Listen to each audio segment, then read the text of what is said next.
সবাইকে শ্রদ্ধাপূর্ণ সালাম, আসসালামু আলাইকুম ওয়া রাহমাতুল্লাহ। আজকে একটি দল দীর্ঘদিন ধরে স্লোগান দিয়েছে, সৎ লোকের শাসন চাই, আল্লাহর আইন চাই।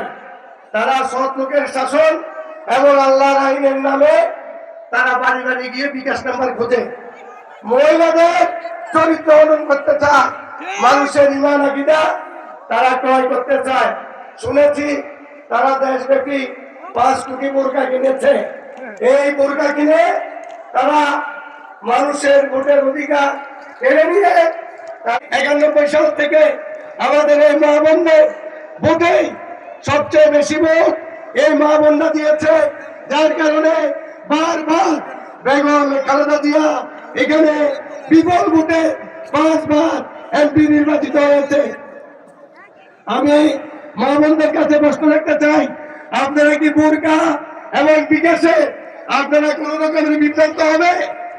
আজকে মা বোনেরা সবাই খালেদা জিয়াকে যেভাবে তাদের শীর্ষে ভোট দিয়েছে সেভাবে